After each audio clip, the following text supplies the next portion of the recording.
তো আজকে আমরা পড়ব উইন্ডস।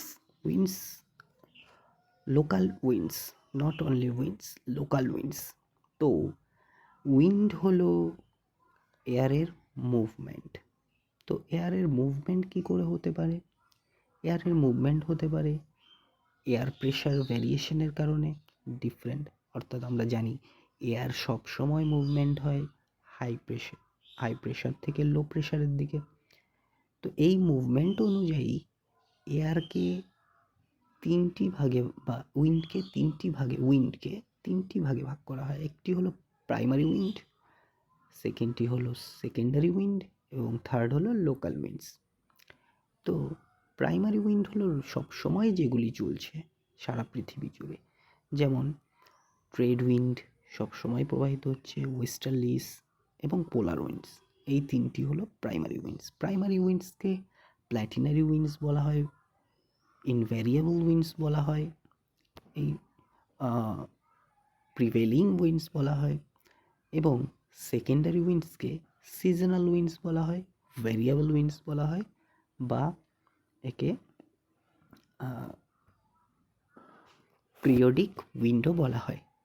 পিরিয়ডিক শব্দটা থেকে আমরা বুঝতে পারি যে সেকেন্ডারি উইন্ড একটি পিরিয়ডে চলে, অর্থাৎ যে পথ দিয়ে সে প্রবেশ করে একটি সময়ে কিছুদিন পরে আবার সেই পথ দিয়ে বেরিয়ে আসে। যেমন মনসুন একটি সেকেন্ডারি উইন্ড, মানে ভারতবর্ষে মনসুন জুন জুলাইতে প্রবেশ করে এবং ডিসেম্বর থেকে জানুয়ারির দিকে সে সেই পথেই বেরিয়ে আসতে শুরু করে।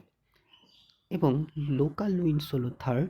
লোকাল উইন্ডস হলো এমন কিছু উইন্ড যেগুলো পৃথিবীর লোকাল এরিয়াতে চলে, কিছু লোকাল রিজিয়নে চলে। তো এই লোকাল উইন্ডগুলির ভেতরে ইম্পর্টেন্ট যেই উইন্ড সেগুলি আজকে পড়ব, আর্থের ইম্পর্টেন্ট লোকাল উইন্ডগুলি। তো এই সকল লোকাল উইন্ডগুলির মধ্যে ফার্স্টে আমরা নর্থ আমেরিকার দিকে দেখি। নর্থ আমেরিকার কিছু লোকাল উইন্ডের মধ্যে রয়েছে চিনুক, সান্তা আনা, ব্লিজার্ড, নর্দার, পাপাইয়ো এবং নর্টে। এখানে ব্লিজার্ড, নর্দার, পাপাইয়ো এবং নর্টে হলো কোল্ড উইন্ড এবং চিনুক আর সান্তা আনা হলো ওয়ার্ম উইন্ড। তো চিনুক এবং সান্তা আনা এই দুটি ওয়ার্ম উইন্ড রকি পর্বতের পাশ দিয়ে প্রবাহিত হয়। চিনুক দেখতে পাচ্ছি প্যাসিফিক ওশান থেকে প্রবেশ করে। এই ওয়ার্ম উইন্ডটা রকি পর্বতমালায় স্নোফলকে ব্যাহত করে, তাই একে স্নো ইটারও বলা হয়। স্নো ইটার তো মনে রাখতে হবে, চিনুককে স্নো ইটার বলা হয়। আর সান্তা আনা, এই চিনুক যেহেতু স্নোকে পড়তে ব্যাহত করে, তো স্নো যেহেতু ওই অঞ্চলটা পড়তে পারে না, তাই ওই অঞ্চলটাতে একটি গ্রাসল্যান্ডেরও তৈরি হয়েছে। এই চিনুক গ্রাসল্যান্ডেও তৈরিতে যেহেতু ভূমিকা রাখে, তাই এটি একটি বেনিফিশিয়াল উইন্ডও ওই অঞ্চলের, যে বেনিফিশিয়াল উইন্ড। তো তারপরে সান্তা আনা উইন্ড রয়েছে। সান্তা আনাও একটি ওয়ার্ম উইন্ড। ব্লিজার্ড, নর্টে, পাপাইয়ো এবং নর্দার, এই চারটি হলো নর্থ আমেরিকার কোল্ড উইন্ড। এরপরে সাউথ আমেরিকার দিকে দেখি। সাউথ আমেরিকাতে পাম্পেরো এবং জোন্ডা। পাম্পেরো একটি কোল্ড উইন্ড যেটি সাউথ থেকে নর্থের দিকে প্রবাহিত হয় এবং জোন্ডা একটি ওয়ার্ম উইন্ড। তারপর আমরা চলে আসি ইউরোপের দিকে। তো ইউরোপে হেলম, মিস্ট্রাল, বোরা, ইটেসিয়ান এই চারটি কোল্ড উইন্ড রয়েছে এবং দুটি হট উইন্ড বা ওয়ার্ম উইন্ড দেখা যায়। একটা হলো ফন আর একটা লেভেন্টে। তো ফন আর লেভেন্টে দুটি ওয়ার্ম উইন্ড রয়েছে। তো এখানে ইউরোপে ফন একটি বেনিফিশিয়াল উইন্ড, কারণ ফন উইন্টারে এই অঞ্চলটিতে স্নো পড়ার থেকে রক্ষা করে এবং আঙুরকে পাকতে সাহায্য করে। এই অঞ্চলে ভূমধ্যসাগরের আশেপাশের অঞ্চল, তাই এখানে নিশ্চয়ই ফল ভালো হয়। তো সেই ফলের মধ্যেই একটি আঙুর জনপ্রিয়। এই আঙুরকে পাকতে সাহায্য করে ফন উইন্ড। এরপরে রয়েছে আফ্রিকার কিছু উইন্ড। তো আফ্রিকার বেশিরভাগ উইন্ডই ওয়ার্ম উইন্ড, যেমন সিরক্কো, খামসিন, হারমাটন, হাবুব। হাবুব নো ডিরেকশন, এর কোনো ডিরেকশন নেই, মানে এটি একটি বাতের মতো চক্রাকারে ঘুরছে, এবং বার্ক। তো আফ্রিকার সিরক্কো উইন্ডটির সম্পর্কে কিছু কোশ্চেন আসে, কারণ সিরক্কোকে একটি সিরক্কো একটি ব্লাড রেইনের জন্য ভূমিকা রাখে।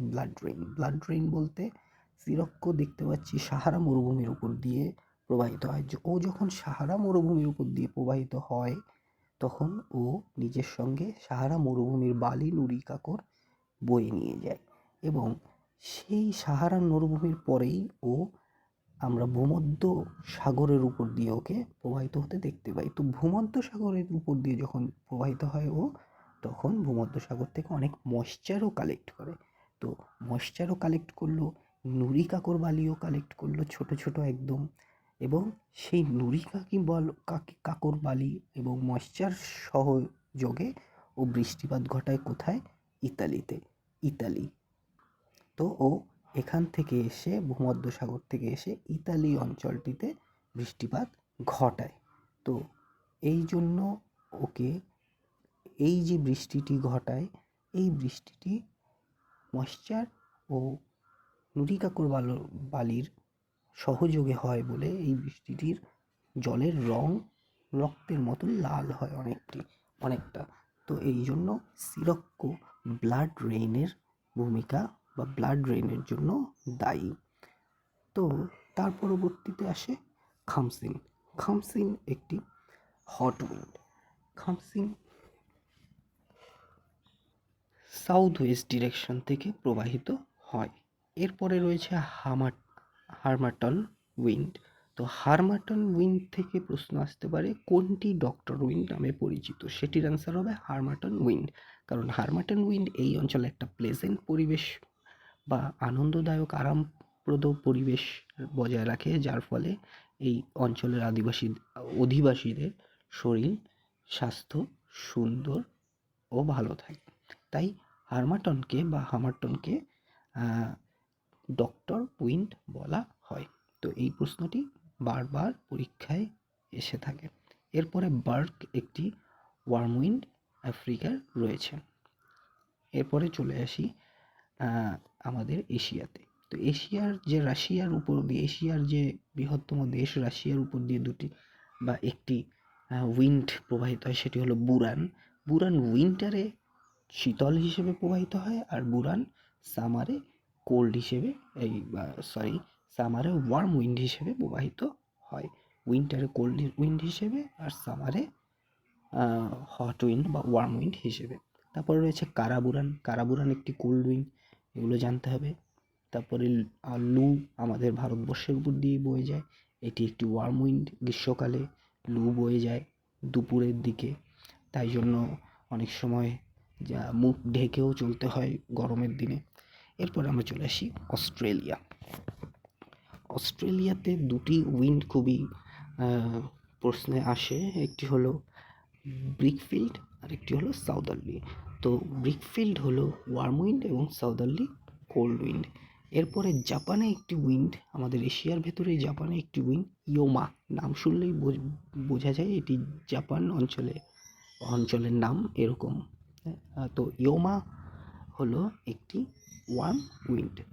তো এই হলো লোকাল উইন্ড সম্পর্কে সম্পূর্ণ চিত্র, সম্পূর্ণ ভিডিও, এবং এর নোটস আমরা এই ভিডিওতেই এখন দেখিয়ে দেব।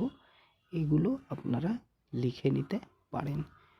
তো আমাদের এক্সামে কোশ্চেন আসতে পারে কোনটি হট উইন্ড, কোনটি কোল্ড উইন্ড, কোনটি কোথায় প্রবাহিত হয়, তো কোনটি ডক্টর উইন্ড, কোনটি ব্লাড রেইনের জন্য দায়ী।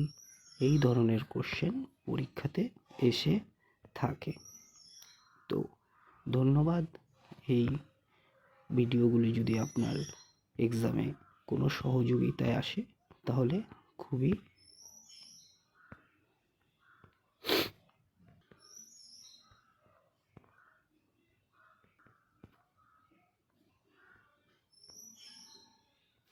আপনারা নোটস লিখে নেবেন। ধন্যবাদ।